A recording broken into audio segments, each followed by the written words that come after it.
वन्दे श्रीमद्वल्लभनन्दनम् अज्ञानतिमिरान्धस्य ज्ञानाञ्जनशलाकया चक्षुरुन्मीलितं येन तस्मै श्रीगुरवे नमः। नमामि हृदये शिरसायनं लक्ष्मीसहस्रलीलाभिसेव्यमानं कलानिधिं चतुर्भिश्च त्रिदुष्टता सर्वेर्विराजते योगो पञ्चदारतैः। धन्यवाद प्रणाम दीजिए। हाँ ऋत्वी दीजिए रज्जुनो पेलो प्रसंग रज्जु सामग्री बनावવાનો પકવાન બનાવવાનું કામ કરતી પકવાન બનાવીને મહાપ્રભુજીને રાતના ધરાવા જાતી હતી। ત્યારે એકવાર મહાપ્રભુજીએ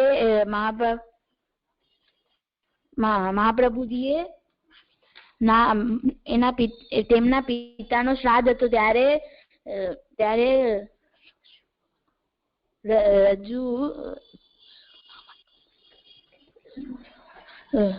સામગ્રીમાં ઘી ઓછો પડ્યો। ત્યારે મહાપ્રભુજીએ તેને કીધું કે તું રજુના ઘરેથી ઘી લઈ આવતો। ત્યારે એ ઘી લેવા ગઈ તો રજુએ કીધું કે પહેલી વાર જયારે ઘી લેવા ગઈ ત્યારે રજુએ કીધું કે મારા ઘરે તો ઘી નથી। બીજી વાર જયારે ગઈ ત્યારે પણ એને કીધું કે મારા ઘરે ઘી નથી। ત્યારે પછી એકવાર રજુ પકવાન બનાવીને મહાપ્રભુજીને ધરાવવા જતી હતી। ત્યારે મહાપ્રભુજીને ધરાવવા જાતી હતી ત્યારે મહાપ્રભુજીએ પીઠ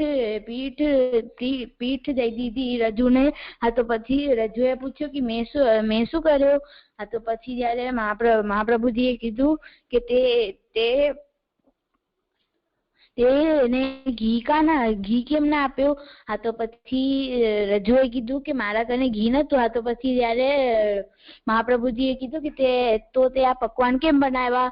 હા તો પછી રજુએ કીધું કે ઈ ઘી તો આપના માટે હતું। હા તો પછી આપના માટે હતું। હા તો પછી આપને ઘી કેમ ના આપ્યો? હા તો રજુએ પૂછ્યું કે આપે ઘી કેમ ના આપ્યો? તમારા પાસે પણ હતો। હા તો પછી મહાપ્રભુજીએ કીધું કે ઠાકોરજી નો હતો એટલે મેં ઘી ના આપ્યો। હા તો પછી રજુએ કીધું કે ઈ પણ આપના માટે હતું। હા તો પછી મહાપ્રભુજી પ્રસન્ન થયા। આમાંથી શીખ મળે છે કે આપણે આપણા ધર્મ ઉપર અટલ રહેવું જોઈએ। ઠાકોરજી આપણી ક્યારે પણ પરીક્ષા લઈ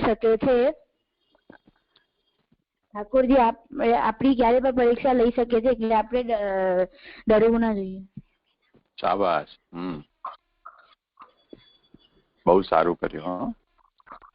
આમાંથી શબ્દ છે આચાર્યજી એટલે પોતાના શાસ્ત્રને વાંચે, પોતાના જીવનમાં રહે અને પોતાના શિષ્યોને શીખાડે। શાસ્ત્રમાં પોતાના એમ નહીં કહેવાનું, બસ શાસ્ત્ર એટલું જ કહેવાનું। શાસ્ત્ર બધાના છે, પોતાના એવું ન હોય। જી થઈ ગયું।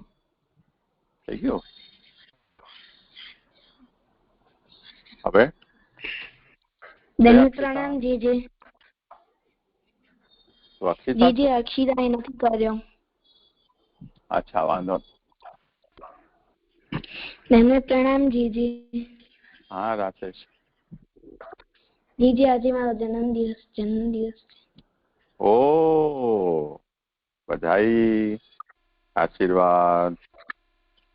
બસ આમ જ સત્સંગમાં જોડાતા રહો, ઠાકોરજીની સેવા કરો, કીર્તન કરો. સારું, ચલો.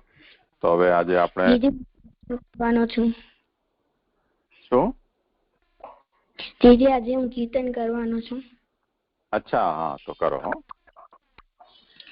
ચિરંજીઓ ગોપાલ રાની તેરો, ચિરંજીઓ ગોપાલ, ચિરંજીઓ ગોપાલ રાની તેરો, ચિરંજીઓ ગોપાલ. બેગી બડો બની ઓય વીરધલટ, મહરી મનોહર બાલ, ચિરંજીઓ ગોપાલ.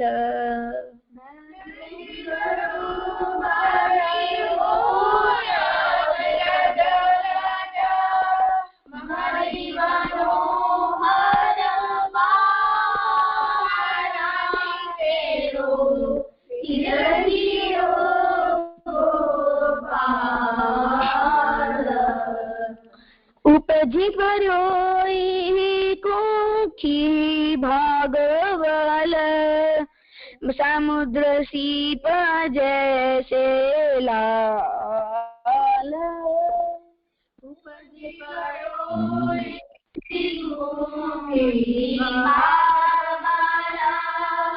સમુદ્ર સીપ જૈસે લાલ. सब गोकुल को प्राण जीवन धन, बैरिन के उरसाल, चीरजियो गोपाल.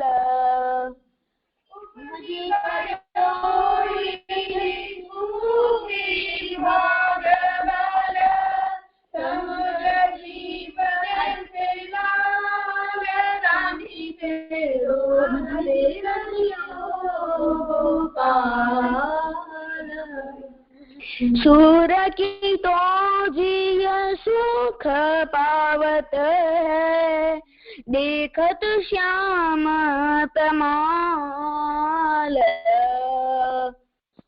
सूर की तो जिय सुख पावत है, देखत श्याम तमाल. रजवारती लगो मेरी अखियने, रोग दोष जंजाल, चीरजियो गोपाल.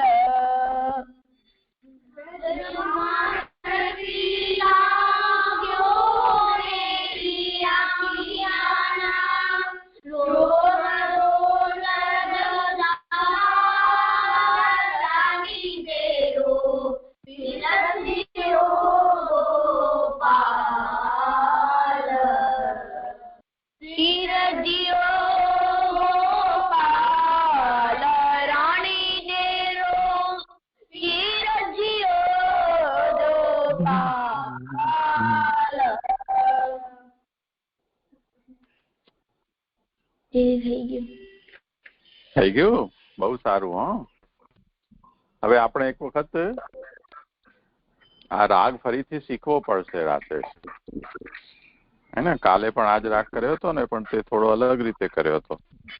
આજે પાછો થોડો અલગ રીતે કર્યો. સારું, કઈ વાત નહીં, બહુ સારું. ચલો, હવે આજે કોણ કરે છે? હું કરું આગળ અર્પણ. હા, પણ તારો અવાજ તો જરા પણ આવી નથી રહ્યો. હવે આવે છે જે? હા, મને તો આવે છે, પણ આ લોકો બધા સાંભળતા હશે, એમને આવતો હશે કે નહીં. માંડવી, તમને લોકોને સંભળાય છે અર્પણની અવાજ? હા જે હવે આવે છે અવાજ. હા, કર. જી જય. એટલે પહેલા જે વક્તાઓ આપણે જે સમજાવેલા હતા એ ગાયકો હતા, ગંધર્વો હતા. તો આ જે ગાયકો છે એમના 3 ક્વોલિટી હોય છે, 3 ક્વોલિટીઝ. એક તો છે કે જેને સંગીત કે ગાવા જે સંગીત પર વધારે ભાર આપે છે અને ભગવત ગુણગાન પર બહુ ભાર નહીં આપતા, અને આવા ગાયકો અનિંદિત કક્ષામાં ગણાય છે. અને બીજું છે કે જેમનો સંગ ખરાબ છે અને જે વ્યસની છે, તો એમના મુખમાંથી શ્રવણ કરવું એ ત્યાજ્ય છે. આનું કારણ એ છે કે એમનું સાંભળવાથી આપનું મન દૂષિત થાય છે. અને ત્રીજું છે જે સંગીત કે જે પ્રોફેશનલ સિંગર્સ છે, તો આવા વક્તાઓ સંસારમાં કાયમ આસક્ત હોય છે અને સંસારની વૃદ્ધિ માટે ભગવત ગુણગાન ગાય છે. તો આવો ઇફેક્ટ પડે છે શ્રોતા પર. તો અહીંયા જે આ 5મા શ્લોકમાં જે વક્તાઓ મહાપ્રભુજી સમજાવે છે, 5મા શ્લોકની પહેલી પંક્તિમાં જલાતમેવ ગર્તાસ્તુ નીચા ગાનો ભજીવના, એનામાં જે પ્રોફેશનલ સિંગર્સ છે ને એ સમજાયા છે. તો અહીંયા શ્રી મહાપ્રભુજીએ પૌરાણિકો, વૈશ્યાઓ અને જે પ્રોફેશનલ સિંગર્સ હોય ને એ બધાને એક ક્રમમાં પકડ્યા છે. આનું કારણ એ છે કે એમની અવસ્થા સિમિલર છે, એટલે બધા ત્યાજ્ય છે અને એમનો સંગ કે શ્રવણ નહીં કરવો જોઈએ. અને આ બધા વક્તાઓનો એવો જ ગોલ છે કે શ્રોતાનું આત્મકલ્યાણ થાય એની ચિંતા નથી, પણ એમને દક્ષિણા મળવી જોઈએ. એટલે આ બધા વક્તાઓ નિંદ્ય કે નિંદિત છે અને એમના પાસેથી સાંભળવું નિંદનીય ગણાય છે. તો જે પ્રોફેશનલ ગાયકો છે એ એઠું પાણી કે જલને જેમ છે જે ખાડુમાં ભરાય છે. તો આવું પ્રકારનું જલ ગર્થ નામથી પ્રસિદ્ધ છે. તો અને હવે બીજા પંક્તિમાં 5મા શ્લોકના બીજી પંક્તિમાં એવું સમજાવે છે કે જે ભગવત શાસ્ત્રમાં તત્પર છે અને એવા જે પંડિતો છે એમના ભાવો હૃદયની સમાન છે. તો હૃદય એટલે ધરો, અને ધરો એટલે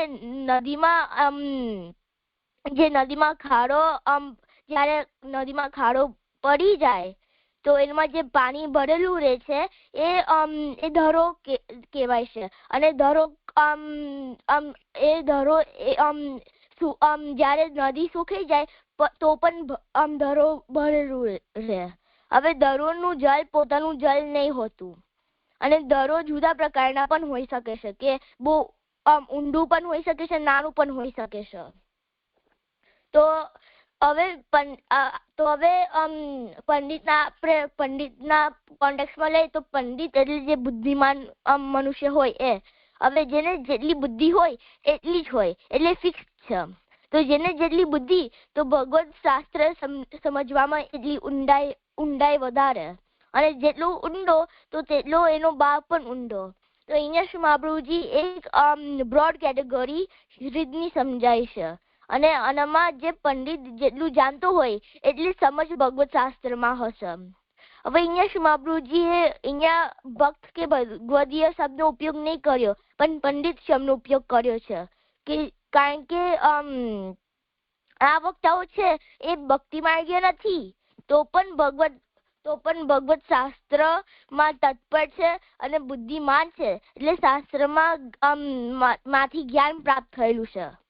તો જો સામાન્ય જીવ હોય તો એને ખાલી શબ્દનું જ્ઞાન છે, અર્થનું જ્ઞાન નથી, એટલે સુપરફિશિયલ જ્ઞાન કહેવાય છે.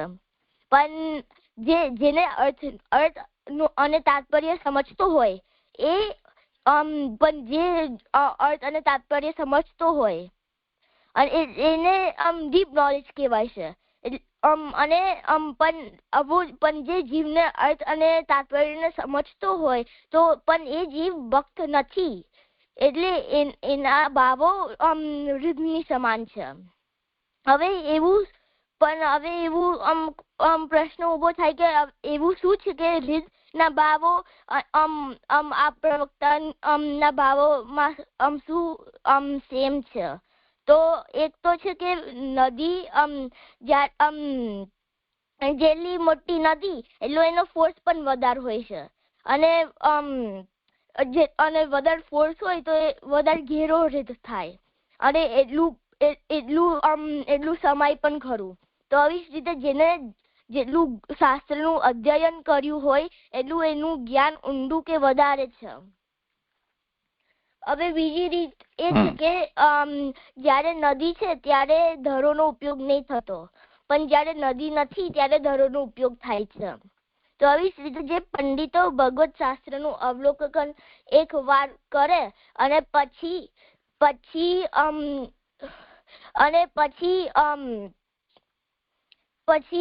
છોડી દે તો એ જ્ઞાનનો ઉપયોગ નહીં થાય, કારણ કે એનાથી રિમેમ્બર જ નહીં થાય. પણ એક વારંવાર અવલોકન કરે તો તેટલું વધારે એનું રિમેમ્બર થશે અને એનો ઉપયોગમાં લઈ શકે છે. તો આવા પંડિતો કે શુષ્ટ કર્મન જ્ઞાન માર્ગીઓ ના બહુ બધા લિમિટેશન છે, પણ એ નિંદિત કક્ષામાં નથી. હવે બીજા શ્લોકમાં એવું સમજાવે છે કે આપણે પેલા રીત નું સમજ્યા, પણ અહીંયા જે વક્તાઓ સમાન છે એ શુદ્ધ સમાન છે.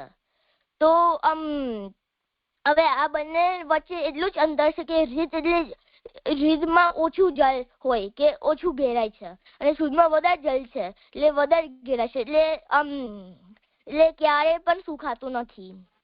હવે જે પંડિત ભગવત શાસ્ત્ર પરાયણ છે પણ એમનામાં જ્ઞાન ગંભીર નથી અને એના કારણે બીજાઓના સંદેહને મટાડનારા નથી, અને જેટલું જ્ઞાન છે એનામાં સંતોષ છે, તો એવા જીવો રીત સમાન છે. પણ હવે જે પંડિત ભગવત શાસ્ત્ર પરાયણ છે અને ગંભીર ચિંતન કરે છે જેનાથી બીજાઓના સંદેહને મટાડનારા છે, આવા જીવો શુદ્ધ સમાન છે. એટલે એક ક્વોલિટી એડ થાય છે ત્યારે એ ઉત્તમ બની જાય છે. હવે અહીંયા જે તત્ર જે શબ્દ છે એનો મતલબ થાય છે તેમાં પણ. તો જે ભગવત શાસ્ત્ર પરાયણ છે અને તેમાં પણ બીજાને સંદેહને નિવારણ કરી શકે છે એવા ગંભીર બુદ્ધિ વાળા શુદ્ધ સમાન ગણાય છે. તો આ જલ એક સારું ક્વોલિટીનું છે. ઇવન દો સંદેહને દૂર કરનારા છે અને ગંભીર ચિંતન વાળા છે, તો પણ કર્મમાર્ગી અને મોક્ષકામી છે. એટલે જો શુદ્ધ ભક્તને ભક્તિની વૃદ્ધિ કરવી છે અને આ વક્તા પાસે સાંભળે તો એને સંતોષ નહીં થાય, એટલે ભક્તિ માર્ગીએ આ વક્તાને અવોઇડ કરવું જોઈએ. હવે અહીંયા મહાપ્રભુજી એવી રીતે ફોર્મેટ કર્યું છે કે અહીંયા નીચી કે લોવર કક્ષામાંથી ઉત્તમ કક્ષામાં જાય છે. એટલે જો કોઈ ક્વોલિટી છે તો ઉત્તમ છે, જો નથી તો ઉત્તમ નથી, અને જો નેગેટિવ ક્વોલિટી આવી જાય તો એ નિંદિત કે નિશ્ચિત કક્ષામાં ગણાય છે. તો જે ભગવત શાસ્ત્ર પરાયણ છે પણ ખાલી શબ્દનું જ્ઞાન છે, અર્થનું નથી, તો એ લોએસ્ટ લેવલના છે અને એમનામાં લોએસ્ટ ક્વોલિટી છે. હવે જે ભગવત શાસ્ત્ર પરાયણ છે પણ બુદ્ધિમાન છે એટલે અર્થનું તાત્પર્ય સમજે છે, તો આ જીવો એક ગ્રેડ ઉપરના થયા જે રીતની સમાન છે. હવે જે શુદ્ધના સમાન છે કે જે વધારે ઊંડો છે એટલે ઘેરાઈ વાળું જલ છે, તો આવા જે એવા વક્તાઓ કે જેમને ગંભીર ચિંતન હોય અને બીજાના સંદેહના નિવારક હોય, તો આ બીજી ક્વોલિટી એડ થઈ. તો અને સંદેહ નિવારક ત્યારે જ બને જ્યારે એ ગંભીર માણસ હોય ત્યારે. તો આ શુદ્ધ સમાન છે જે બીજી એક લેવલ હાયર છે. હવે એને જે વક્તાઓ સમજાયા છે એ પ્રેમ યુક્ત છે, એટલે ભગવાન પ્રતિ પ્રેમ છે એવો જે બુદ્ધિમાન મનુષ્યના ભાવો સારા રીતની જેમ છે જેનામાં કમળો ખીલેલા છે. તો એટલે એ જોવામાં બહુ સુંદર લાગે છે. એટલે જે ભગવત શાસ્ત્ર પરાયણ છે અને પ્રેમ યુક્ત છે તો એવા જે કર્મમાર્ગી અને મોક્ષકામી છે એમના પાસેથી સાંભળવાથી આપનું મન અનિંદિત થાય છે. હવે ધ્યાનમાં આપણે એવું રાખવું જોઈએ કે શાસ્ત્રમાં બધું કીધેલું છે કે હવે આપણે ધ્યાનમાં એવું રાખવું જોઈએ કે શાસ્ત્રમાં બધું જ કીધેલું છે કે કેવી રીતે આપણે મોક્ષ પ્રાપ્ત કરી શકાય છે, સંસારિક પદાર્થો કેવી રીતે પ્રાપ્ત થઈ શકે છે, અને ભક્તિનું પણ સમજાવ્યું છે. પણ જો જે મોક્ષકામી હોય તો એ જે શાસ્ત્રમાં જે કીધેલું જે મોક્ષનું જે પાર્ટ જે છે એના પર વધારે ફોકસ કરશે અને અંતમાં તો મોક્ષને પ્રાપ્ત કરવાનું જ હશે એમનું મેઇન ગોલ. તો એ પ્રેમ લક્ષણા ભક્તિ પર એમનો કેવી રીતે પ્રાપ્ત કરવાનું એવું નહીં સમજાવે શ્રોતાને. હવે બીજા હવે 7મા શ્લોકમાં જે સમજાવેલા વક્તાઓ છે એ પ્રેમ યુગ છે અને ગંભીર માણસ છે. એમને એ ગંભીર માણસ છે, સરસ સંદેશના નિવારક છે અને પંડિત છે. તો આ જેમાં આ બધી ક્વોલિટીઝ છે પણ એ અલ્પશ્રુત છે, એટલે એનું ઓછું અધ્યયન કર્યું છે તો કોઈક પણ એને ભ્રમિત કરી શકે છે. તો આનું કારણ એ જ છે કે એટલે એમનું જે કારણ કે અલ્પશ્રુત છે ઇઝીલી ભ્રમિત થઈ શકે છે. એટલે જે અલ્પશ્રુત છે કે જેને પ્રાઇમરી નોલેજ જ છે અને પૂરી ડિટેલ્સ ખબર નથી તો એને કન્ફ્યુઝ ઇઝીલી કરી શકાય. એટલે આ જીવ સબને નિવારક ના બની શકે કારણ કે જો ઇઝીલી કન્ફ્યુઝ થઈ જાય તો એ બીજાના સિંગલને કેવી રીતે દૂર કરી શકે. એટલે આ જે વક્તાઓ જે અલ્પશ્રુત છે એ નાના તળાવમાં જે નાના તળાવ સમાન છે જેમાં જે પશુ પક્ષીઓ હોય અને એમના વેસ્ટેજ હોય તો જ્યારે ઉપર આવી જાય તો એ પાણી ઢોળાઈ જાય છે. તો આવી જ રીતે ભગવાનમાં સ્નેહ છે પણ એ સ્નેહને શુદ્ધ રાખવા માટે જ્ઞાન જોઈએ અને જો એ જ્ઞાન નથી તો એ ઉત્તમ કક્ષાના નહીં ગણાતા. તો જે આ અલ્પશ્રુત વક્તાઓથી સાંભળીએ તો શ્રોતા પણ ગોતા ખાસ અને ઇઝીલી કન્ફ્યુઝ કે ભ્રમિત થઈ જશે. હવે અહીંયા 7મા શ્લોકમાં બીજી પંક્તિમાં એવું સમજાવેલું વક્તાઓ એ મોક્ષકામી કર્મ માર્ગીય છે. એટલે અર્થ કે કામ પુરુષાર્થ મેળવવા માટે ભગવત ગુણગાન નહીં કરતા, એટલે નિંદિત કક્ષામાં નહીં ગણાતા. હવે કર્મમાર્ગની અહીંયા જે કર્મમાર્ગની યાત્રા બહુ લાંબી છે, બહુ લાંબી હોય છે અને વારંવાર મનુષ્ય લપસી જાય છે કે ગીવ અપ કરી નાખે છે. એટલે એમનામાં સકામતા ઉત્પન્ન થઈ જાય છે. હવે કર્મની વ્યવસ્થા એવી છે કે લૌકિક કર્મ કરો તો લૌકિક ફળ પ્રાપ્ત થાય. જો શાસ્ત્રીય કર્મ કરો તો શાસ્ત્રીય કે આધ્યાત્મિક ફળ પ્રાપ્ત થાય અને ફળ બે રીતે પ્રાપ્ત થઈ શકે છે. એક તો આ જન્મમાં કે તત્કાલ પ્રાપ્ત થઈ જાય છે અને બીજું કે એક જન્માંતરમાં પ્રાપ્ત થાય. હવે જેને બહુ બધા પુણ્ય અને પાપ હોય કર્યા છે તો અને મનુષ્યને અહીંયા જ મળી જતું હોય છે તો એમને બહુ બધા પુણ્ય પાપ કર્યા હોય તો મનુષ્યને આ જન્મમાં જ એમને મળી જાય છે, આ ભૂતલ પર જ મળી જાય છે. તો એવું પણ ફળ હોય કે એક અહીંયા એ આ પૃથ્વીલોક પર ભોગવાનું યોગ્ય પણ એવું પણ ફળ હોઈ શકે છે કે આ પૃથ્વીલોક પર ભોગવાનું યોગ્ય નથી એટલે એ મનુષ્યને અહીંયા લોકમાં પ્રાપ્ત આ પૃથ્વી પર નહીં પ્રાપ્ત કરે પણ બીજા લોકમાં પ્રાપ્ત કરશે, જેવી રીતે સ્વર્ગ કે નર્કમાં. તો હવે વર્ણ અને કુળના લીધે કર્મનું ફળ એ સિચ્યુએશનમાં ભોગવાનું લાયક નહીં હોય એ સિચ્યુએશનમાં તો બીજા જીવનમાં એને એના સારા કે ખરાબ નું કર્મનું પુણ્ય કે પાપ ભોગવશે. તો આવી જુદી જુદી કર્મમાં બહુ કન્ફ્યુઝિંગ હોઈ શકે છે અને લાંબી યાત્રા હોય કર્મ માર્ગની હોય છે. હવે ભૂતલમાં હવે બીજું તો જે કર્મ છે એ આમના નેચર કે સ્વભાવમાં છે, એટલે કર્મ કર્યા વગર રહેવાતું નથી, એટલે કોન્સ્ટન્ટ હોય છે. અને આના લીધે થોડાક સારા ખરાબ કર્મો આપણે સમજીને વિચારીને કાર્ય છે એ થોડા કર્મો આપણે અજાણતાથી કરીએ છીએ. એટલે જ્યારે પુણ્ય ને પાપ ભોગવવાનો સમય આવે ત્યારે આપણે સરપ્રાઈઝ થઈ જાય કે કેટલા બધા છે પુણ્ય ને પાપ આપણે કરીએ છીએ. તો એટલે કર્મ માર્ગ એ અટપટો છે કે કોમ્પ્લિકેટેડ છે. તો જે કર્મ શુદ્ધ છે કે જે શાસ્ત્રીય કર્મ માર્ગ અનુસાર જીવન જીવતા જીવીને નિષ્પાપ બની ગયો હોય અને જેનું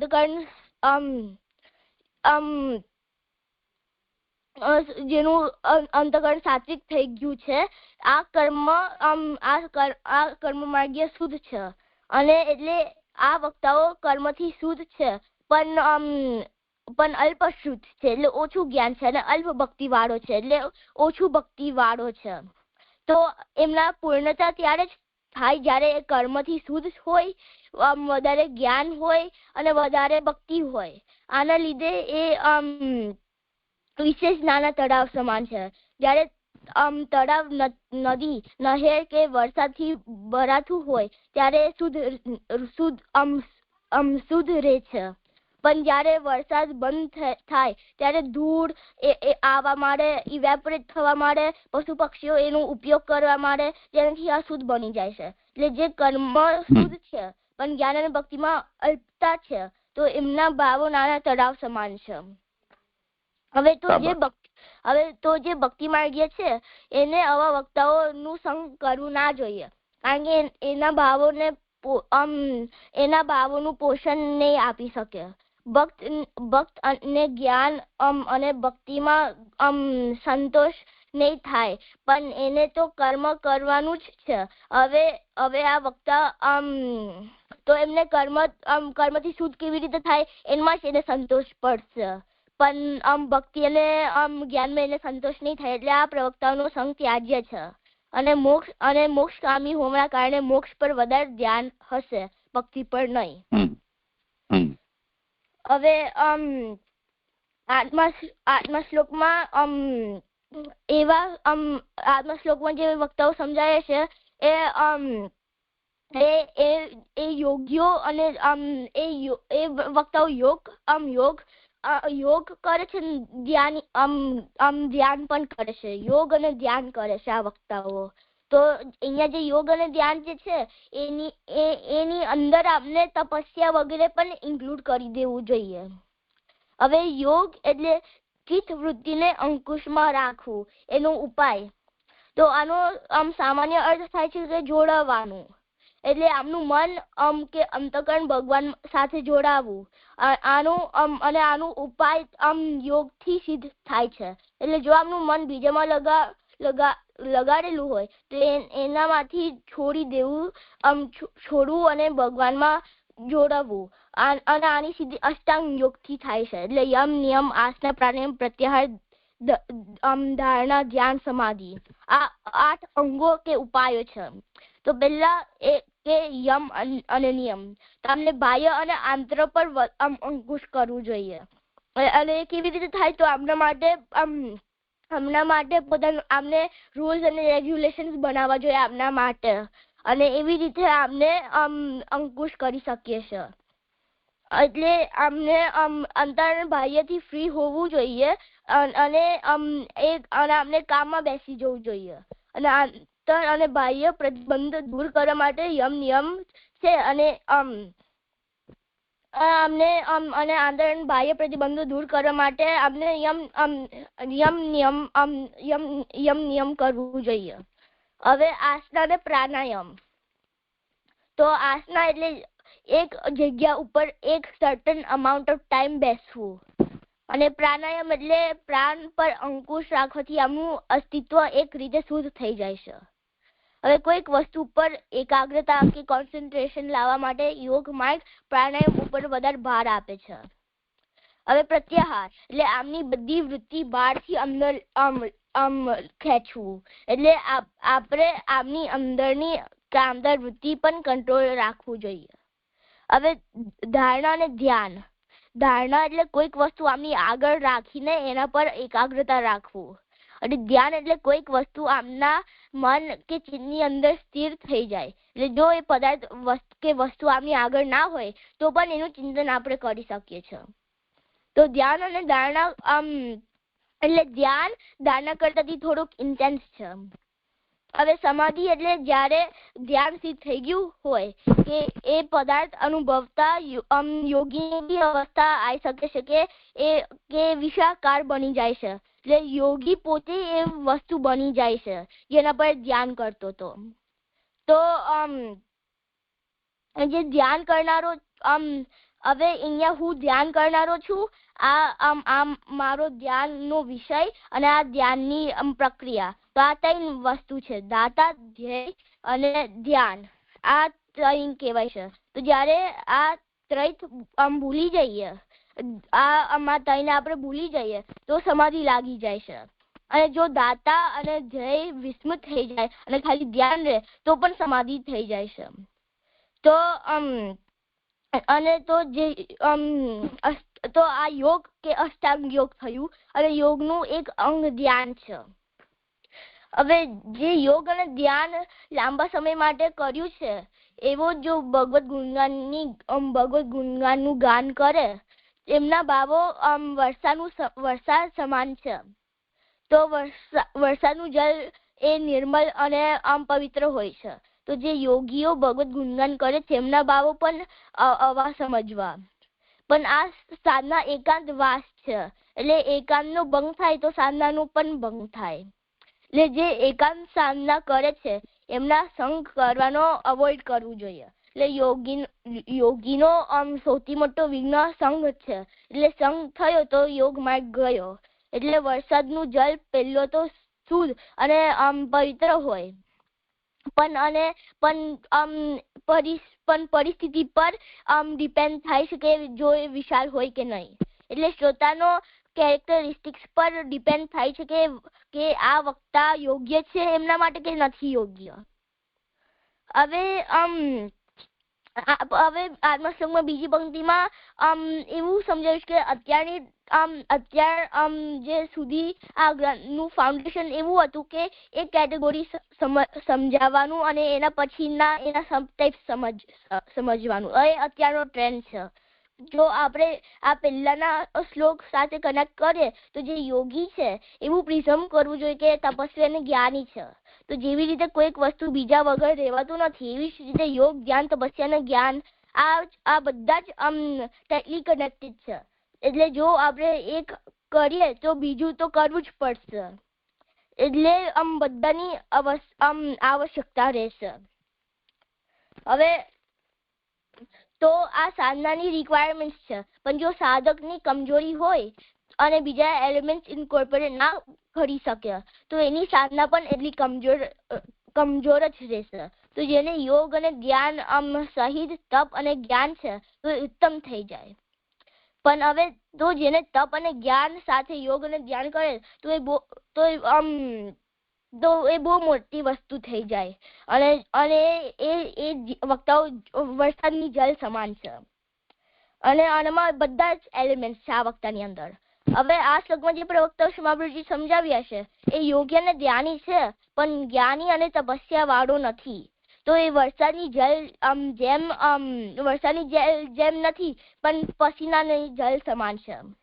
હવે તપના 2 અર્થ થાય છે, એક શારીરિક તપ અને બીજું છે ચિંતન. તો અહીંયા આ શ્લોકમાં આ પંક્તિમાં જે તપનો અર્થ જે છે એ ચિંતન છે. તો જેને ચિંતન નહીં કર્યું એ જ્ઞાન નથી એ જેવું પસીનાના જલ સમાન છે. તો જેવી રીતે પસીનાનું જલ બહુ યુઝફુલ નથી એવી જ રીતે ભક્તિ માર્ગીઓ માટે આ પ્રવક્તાઓ પણ યુઝફુલ કે ત્યાજ્ય છે.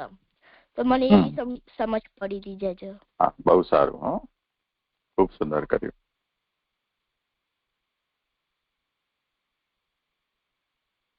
હજી પણ કોઈને કંઈ પૂછવું હોય તો કહેજો.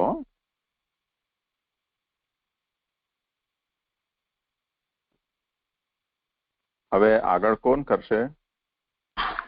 દંડવત પ્રણામ. જે હા બનશે. જે હું કરું આગળ? હા કરો.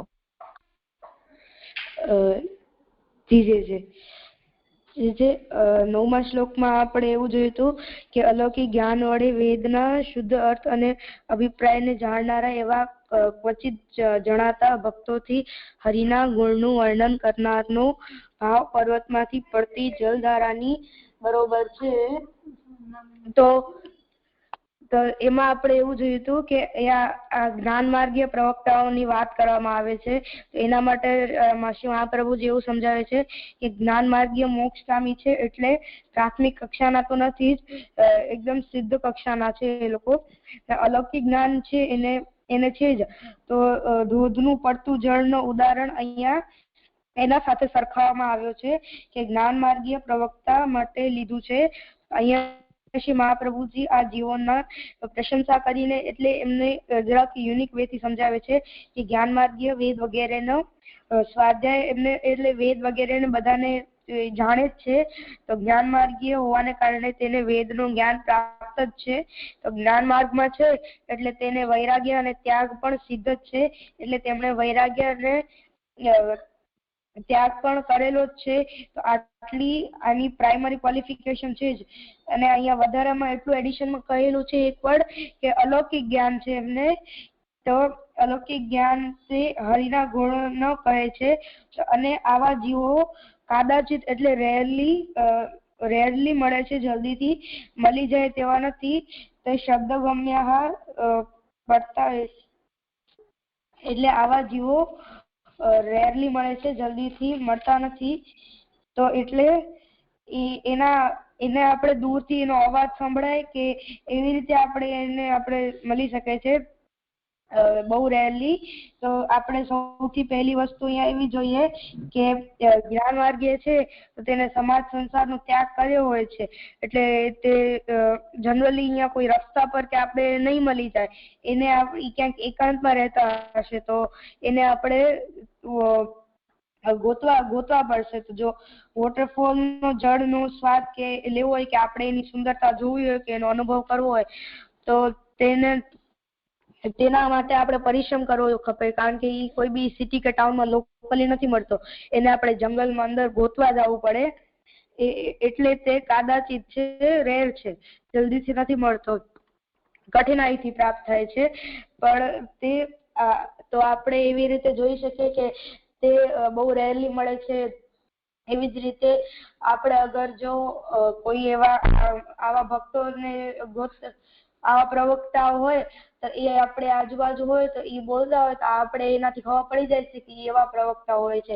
જેવી રીતે આ છે વોટરફોલ ઝરણા જેવું છે તો એના અવાજથી જ આપણે દૂરથી ખબર પડી જાય કે એ ત્યાં છે. તો આપણે એને દૂર સુધી હોય એવી રીતે આવા પ્રવક્તાઓનું પણ દૂર સુધી આપણે એવી ખબર પડી જાય. તો તે એવું કાંઈક પણ નોર્મલી પડી કાંઈ પણ બોલતા હોય ને તો પણ આપણે એના જ્ઞાનનો અંદાજ થઈ જાય કે એનામાં કેટલું જ્ઞાન છે એને બોલવાની રીતથી. તો એવા લોકો બહુ રેર હોય છે, એવો જલ્દીથી પ્રાપ્ત થતા નથી. અને આ તો હજી બીજા વધારે રેર હોય છે કારણ કે અલૌકિક જ્ઞાન વાળા છે.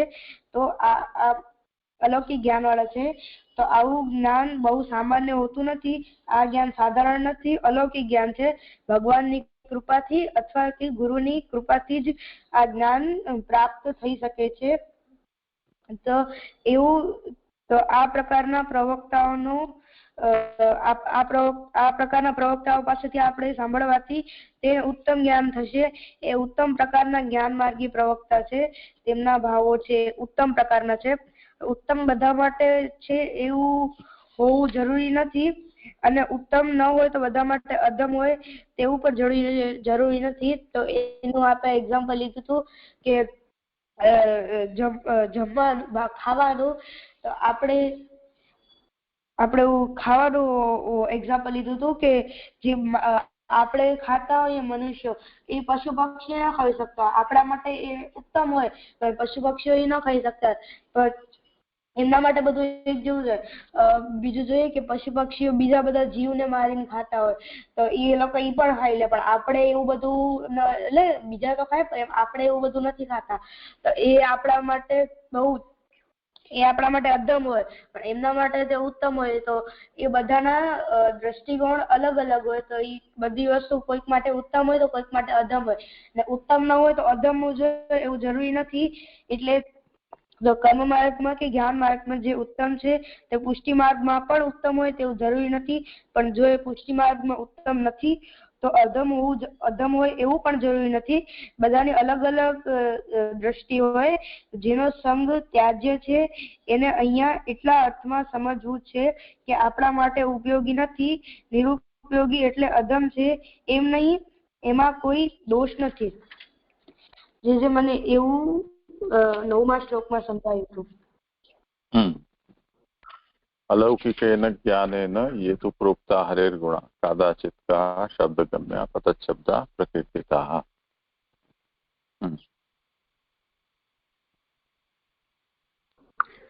જે આગળ કરું? હા કરો. જે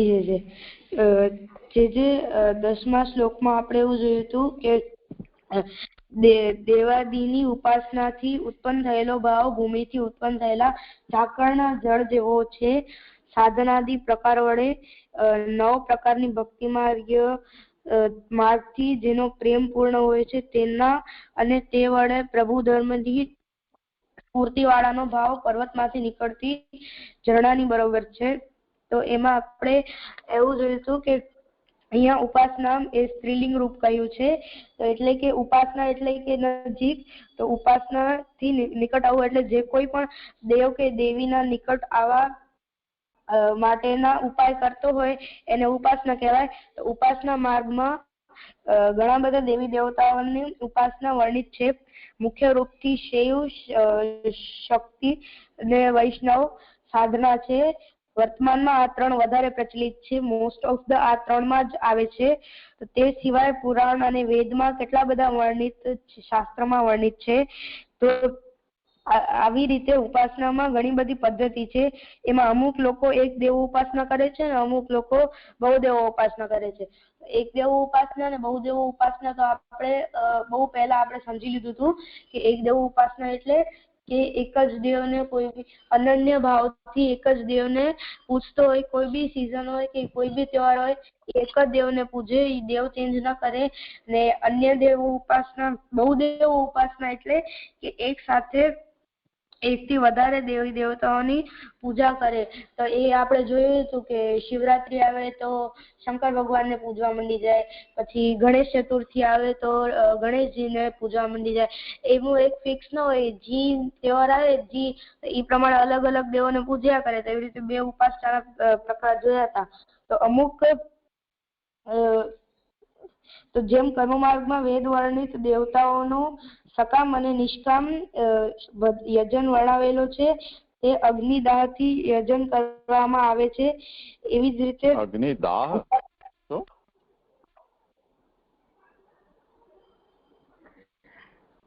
અગ્નિદાહ નહીં, અગ્નિ દ્વારા. અગ્નિ દ્વારા યજન કરવામાં આવે છે. એવી જ રીતે એનો એક્ઝામ્પલ આપણે જોયું. કર્મ માર્ગમાં પણ અગ્નિના માધ્યમથી જ બીજે દેવી દેવતાઓને યજ્ઞ કરીને તેને લોકો પ્રસન્ન કરે છે. ઉપાસના માર્ગી અગ્નિના માધ્યમથી નહીં પરંતુ મૂર્તિ, મંત્ર અને તંત્રના માધ્યમથી કરતા હોય છે. અહીંયા મૂર્તિ એટલે અહીંયા સ્વરૂપ આપણે લઈ શકીએ. તો અને એની અંદર જે નિયમો ને બધું કર્મ માર્ગમાં હોય છે તેમજ ઉપાસના માર્ગમાં પણ હોય છે. યજ્ઞ માટે દીક્ષા લેવી જરૂરી હોય છે, તેમજ ઉપાસના માટે પણ મંત્ર દીક્ષા ઉપાસના માર્ગમાં માટેની લેવી આવશ્યકતા હોય છે. એના વગર આપણે અંદર કોઈ મંત્ર જપ કે સેવા નથી કરી શકતા. તો કર્મ માર્ગમાં મંત્ર જપ નથી હોતો, પણ ઉપાસના માર્ગમાં મંત્રની દીક્ષા હોય છે, તેનો જપ હોવો જરૂરી હોય છે. જેમ પુષ્ટિ માર્ગમાં અષ્ટાક્ષર અને પંચાક્ષર દીક્ષા લઈએ તો તેનો જે જપ છે તે જરૂરી હોય છે. તો એનો આપણે કોઈ પૂછે કે એનો જપ શું કામ જરૂરી હોય છે, શું કામ રેગ્યુલરલી કરવો ખપે એનો જપ, આપણે ઓકેશનલી કરીએ તો કેમ ના હાલે. તો એનો આપણે એવું સમજાવ્યું હતું કે જે વસ્તુ કે જે જીવને એ વસ્તુ હંમેશા જીવન પર્યંત યાદ રાખવી હોય તેના માટે તેનો જપ એટલે કે સ્મરણ કરવું જરૂરી છે. તો દરેક જગ્યાએ તો આપણે એનો રોજ સ્મરણ કરીએ તો તે વસ્તુ આપણે યાદ રહી જાય. તો દરેક જગ્યાએ જો કોઈ પણ ઉપાસના છે આજીવન હોય છે તેના નિયમોનું પાલન કરવું જરૂરી છે. પુનઃસંધાન હોવો જરૂરી છે. તો અહીંયા ઝાકળના જળથી સમજાવવામાં આવ્યું છે. તો ઝાકળ દેખાય નહીં આપણને, ભેજ આપણે એવો ફીલ કરી શકીએ આપણે પાંદડા પર હલકા હલકા બૂંદ દેખાય કે ખેતરમાં થોડું ભીનું દેખાય પાણીના ડ્રોપલેટ્સ, પણ એ સૂર્યના કિરણથી બધા ગાયબ થઈ જાય છે. એવી જ રીતે કોઈ ઉપાસના માર્ગીઓ કોઈ વખતે ભગવદ ગુણ ગાતા હોય તો તેમની તુલના ઝાકળ સાથે કરી છે. કારણ કે જે ઉપાસના માર્ગમાં એવું માઇન્ડસેટ કરે છે કે જે કોઈ પણ પૂજ્ય હોય તે એનો તમે શ્રદ્ધાપૂર્વક સ્તુતિ ને બધું કરી શકો. તો ઉપાસના માર્ગની કક્ષામાં જે પૂજ્ય છે તેમનો સન્માન કરવો. દેવ મૂર્તિની પ્રતિષ્ઠા થઈ જાય તો તે વંદનીય છે. પ્રતિષ્ઠા થઈ હોય તો તે વંદન ન કરાય તે અપરાધ ગણાય છે. તો ઉપાસના કરનારના અંદર આવી આદત સ્વભાવમાં હોવી જરૂરી છે. તો તે રેગ્યુલર કરવાથી થઈ જાય છે કે દેવ બધા વંદનીય છે. તો તેમનામાં અનિયમતા હોવી જરૂરી છે, એટલે રેગ્યુલારિટી હોવી જરૂરી છે. તો કોઈ દેવીનો ઉપાસક વૈષ્ણવ સાથે ભગવત ગુણ પણ ગાશે, કોઈ વાર્તા પણ કરશે, કોઈ કીર્તન આવડતા હોય તો તે પણ કરશે. પણ આ બધું ક્ષણિક છે, કેમ કે તે કોઈ બીજા દેવી દેવતા ને ઉપાસક છે. તો આપણે બહુદેવ ઉપાસના જો આવી જ રીતે છે કે એ ભલે દેવીનો ઉપાસક છે પણ વૈષ્ણવના સાથે ભગવત ગુણ પણ ગાશે, એના સાથે કીર્તન પણ કરશે, બધું કરશે. તો બીજા દેવી દેવતાઓને પૂજનારા ઉપાસના કરનારા છે એ લોકો જે વખતે ભગવત ગુણ વર્ણન કરે છે તે કેવલ માહોલનો પ્રભાવ છે. જે રીતે ઝાકળના બિંદુ દેખાય છે એવી રીતે ક્ષણિક જ હોય છે. તો એમાં આપણે એવું સમજી શકીએ કે જેવી રીતે ઝાકળના જળ ખાલી સવારે થોડાક વાર દેખાય ને એનાથી બધું ખાલી ડ્રોપલેટ્સ થી બધું એકદમ મસ્ત દેખાય ને એ બધું ગ્રીનરી હોય એના પર ડ્રોપલેટ્સ પડે એટલે ઈ એટ્રેક્ટિવ બની જાય. પણ એ ખાલી થોડીક વાર ના જ હોય છે, પછી તડકો આવે એટલે એ હાલ્યા જાય. એવી જ રીતે આવા પ્રવક્તાઓ હોય છે એવો ખાલી બધા કરતા હોય એટલે એ લોકો પણ જોડાઈ જાય. એમને ખાલી ગાવાનો શોખ હોય એવું એ બધામાં જોડાતા હોય જ્યાં જાય ત્યાં. એટલે એ લોકો માહોલ એવો હોય એટલે એમાં એ લોકો પણ જોડાઈ જાય. પછી એમાં પછી ક્ષણિક જ હોય છે. પછી ઈ બીજા દેવોની ઉપાસના કરતા હોય એટલે ઈ પછી એમાં પરમનન્ટલી હોય નહીં, ક્ષણિક જ ઝાકળના જળની જેમ. તો ઉપાસના માર્ગીઓનો ભાવ પણ ભક્તિ માર્ગીઓ માટે નિરુપયોગી છે. જે મને 10મા શ્લોકમાં એવું સમજાયું હતું. હા, શાબાશ. તો દેવાદ્યુપાસનોદ્ભૂતાઃ દૃષ્ટ્વા ભૂમે દેવોદ્ગતાઃ, આ થયું. અને આના પછીનું જે છે એ અલગ છે. એટલે ઝાકળના બિંદુના ઉદાહરણથી ઉપાસના માર્ગીઓના ભાવ અહીંયા વર્ણિત કર્યા છે. એના પછી જે સ્યંદમાના છે એ એનાથી ઉત્તમ અધિકારી છે. એનું વર્ણન બાકી રહ્યું ને? જી જી જી. હા, બસ એ ધ્યાન રાખજો પછી. એટલે આમાં બસ ફરીથી એટલું જ ખાલી મારે કહેવાનું હતું કે જેમનો સ્વભાવ ઉપાસનાનો છે એ લોકોને સર્વત્ર આદર બુદ્ધિ થતી હોય છે.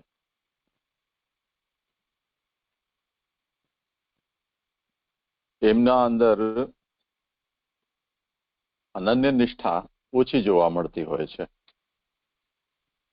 એટલે એક મોટો વર્ગ એવો છે ધાર્મિક માન્યતા રાખનારાઓનો કે જે લોકો અનેક દેવોની ઉપાસના કરતા હોય છે. જેમ કર્મ માર્ગ તો આખો એ જ જાતનો છે. કર્મ માર્ગમાં કોઈ અનન્યતાની વાત છે જ નહીં. તે જ રીતે જ્ઞાન માર્ગમાં પણ સાધનાની અવસ્થામાં કોઈ જગ્યાએ અનન્યતાની વાત નથી. કેમ કે બ્રહ્મ એ એકમેવા દ્વિતીય, એટલે એક જ તત્વ બ્રહ્મ છે, પરંતુ એના નામ રૂપ કર્મનો વિસ્તાર આ સમગ્ર જગત છે. એટલે કોઈ પણ રૂપ એ બ્રહ્મનું રૂપ છે, કોઈ પણ નામ એ બ્રહ્મનું નામ છે, કોઈ પણ કર્મ એ બ્રહ્મનું ક્રિયાનો અભિવ્યક્તિ છે. એટલે જ્યારે બ્રહ્મ જ્ઞાન છે એની સાધનામાં પ્રવૃત્ત થાય છે કોઈ જ્ઞાન માર્ગી, તો એને જે ફાવે કે જેવું ગમે તે રૂપ એની એ તત્વજ્ઞાનની પ્રાપ્તિ માટે કે બ્રહ્મ જ્ઞાનની પ્રાપ્તિ માટે ઉપાસના કરી શકે છે, ચાહે તો બદલી પણ શકે છે. જ્ઞાન માર્ગમાં પણ અનન્યતાની કોઈ આવશ્યકતા નથી. તો કર્મ માર્ગ અને જ્ઞાન માર્ગ આ આખો બહુ મોટો ક્ષેત્ર એવો છે કે જેમાં અનન્યતાની કોઈ જરૂરત નથી. જે લોકો વિષયાસક્ત છે એમની તો વાત જ અલગ છે. એને કારણે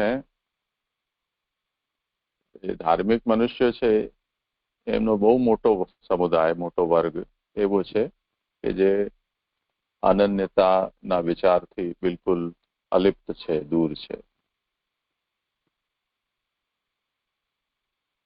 ઉપાસનાની અંદર પણ આ જ વાત છે.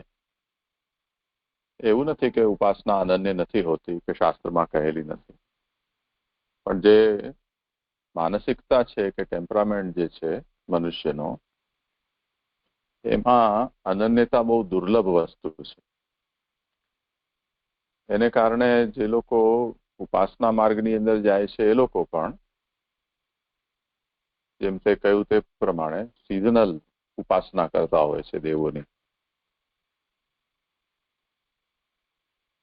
અથવા એક સાથે અનેક દેવોની ઉપાસના કરતા હોય. એમાં શાસ્ત્રીય પદ્ધતિથી જે કરતા હોય એમની વાત તો ચલો હજી અલગ છે. એ લોકોમાં થોડો સંકોચ રહે છે દેવતાઓની સંખ્યાની અંદર, કે પંચદેવ ઉપાસના કરે અને સમય ઉપર જે તે દેવતાઓ છે એમનું વિશેષ રૂપથી અલગથી ઉપાસન કરે. પણ જે લોકો શાસ્ત્રીય પદ્ધતિથી દેવની કોઈ પ્રતિષ્ઠા વગેરે કરીને કે તે મંત્રની દીક્ષા લઈને અને જે ઉપાસના નથી કરતા, એ લોકોની તો એવી દશા છે કે એમનું આપણે જે પૂજાનું સ્થાન જોઈએ તો દેવતાઓને એમ જગ્યા ઓછી પડે, એટલા બધા દેવતાઓ ત્યાં હોય. એમાં પાછા એવું જરૂરી નથી કે શાસ્ત્રમાં કહેલા દેવતાઓ ફક્ત એમના પૂજા સ્થાનમાં હોય. પછી ત્યાં બજરંગ બાપા પણ બિરાજતા હોય, જલારામ બાપા પણ હોય, સાંઈ બાબાએ ભલું પૂછવું આવી જાય, કે કોઈ સંતોષી માતા જેવી કાલ્પનિક માતાજીઓ પણ હોય. તો એ લોકોની જે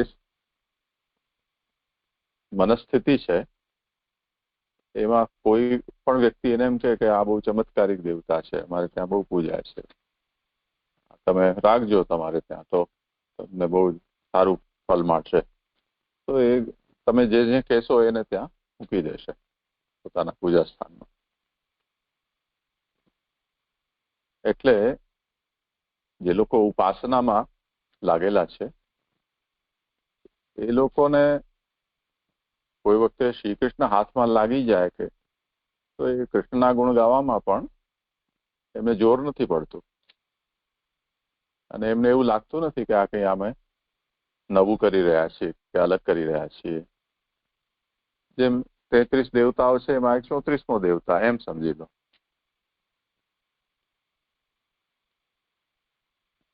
તો જેવી રીતે ચર્ચની જીવ કોઈ જગ્યાએ ટકતો નથી, એમ ઉપાસના માર્ગી છે એ પણ કોઈ એક દેવની ઉપાસનામાં સ્થિર રહેવું એના માટે મુશ્કેલ છે. એટલે મોટો ભાગનો ઉપાસના માર્ગી લોકો છે એ લોકોની આવી જાતની સ્થિતિ છે. આપણે આપણા આસપાસ જોઈશું તો આપણને એવું જોવા મળશે. આપણા ઘર પરિવારની અંદર પણ એવા સદસ્યો જોવા મળશે મોટા ભાગના. અમે તો બધા ભગવાનને માનીએ, બધા દેવોને માનીએ એવું કહેનારા. એટલે એ ઝાકળના બિંદુ સમાન છે, અને એ લોકો એનો જે ભાવ છે એ ભાવનો કોઈ ઉપયોગ ભક્તિ માર્ગી માટે કે અનન્ય ભક્તિ માર્ગી છે એના માટે બિલકુલ નિરુપયોગી છે. આ વાત અહીંયા ખાસ હતી. બસ તો ઠીક છે. આગળનું પછી હવે કાલે કરીશું આપણે. બધાએ તમે બહુ સારું કર્યું, ધ્યાનથી સાંભળીને નોટ્સ લખીને.